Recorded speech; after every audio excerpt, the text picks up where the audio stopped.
एक बार एक शिकारी शिकार करने के लिए जंगल में पहुंचा।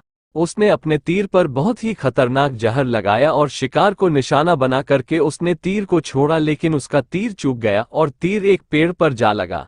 वो पेड़ बहुत ही हरा भरा और बहुत सारे तोते उस पेड़ पर रहते थे। जैसे ही वो जहरीला तीर उस पेड़ पर जाकर लगा, वो पेड़ धीरे धीरे सूखने लगा और उस पेड़ पर जो भी तोते रहते थे वो एक एक करके उस पेड़ को छोड़कर जाने लगे। उस बड़े से पेड़ के कोट में एक बहुत ही बूढ़ा तोता रहता था जो बहुत ही धर्मात्मा और अच्छे मन का था। सभी तोते उस पेड़ को छोड़कर जाने लगे थे, लेकिन वह बूढ़ा तोता जाता था, दाना लेकर के आता और उसी कोट में आकर के बैठ जाता था, परंतु उस पेड़ को छोड़ने को तैयार नहीं था।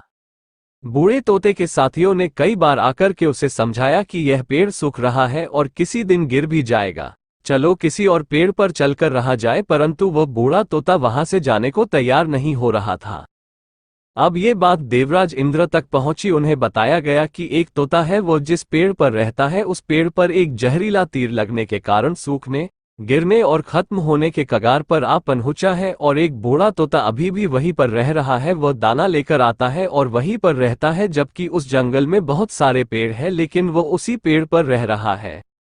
देवराज इंद्र प्रकट हुए और उस बूढ़े तोते से कहने लगे कि आप बहुत धर्मात्मा है, बहुत ही अच्छे मन के हैं, लेकिन आप इस पेड़ को छोड़कर किसी और पेड़ पर चले जाइए, क्योंकि यह पेड़ कुछ ही दिनों में गिर जाएगा।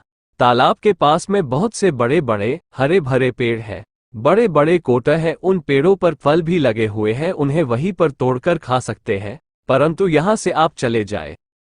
तोता बोला, माफ कीजिएगा, इस पेड़ ने मुझे जीवन दिया है, शिकारियों से मेरी रक्षा की है, हर मौसम में मेरे साथ रहा है, ये कोटा मेरा घर है, यहाँ मैं पला बड़ा हूँ, इस पेड़ को मैं छोड़कर कैसे जा सकता हूँ?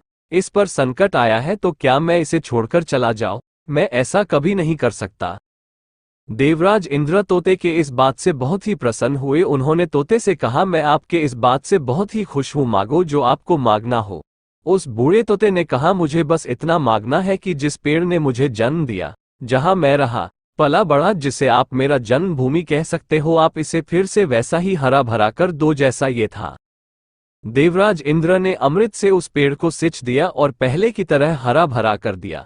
अब वापस से उस पेड़ पर आकर के बाकी तोते रहने लगे। वो बूढ़ा तोता कुछ समय तक और जिंदा रहा, फिर उसकी मृत्यु हो गई और वह स्वर्ग में चला गया। ये कहानी हमें सिखाती ये है कि जब भी किसी इंसान का बुरा दौर आता है तो इमोशनली वो टूटा हुआ होता है, उसे किसी के सहारे की जरूरत होती है, किसी की आवश्यकता होती है। अगर आप ऐसे समय में उसे छोड़कर चले जाएंगे, उससे बात नहीं करेंगे, मुंह मोड़ लेंगे, तो आपसे बुरा कोई नहीं है, क्योंकि आप किसी के सुख का साथी बने या ना बने, लेकिन आपको हमेशा किसी के दुख का साथी जरूर बनना चाहिए।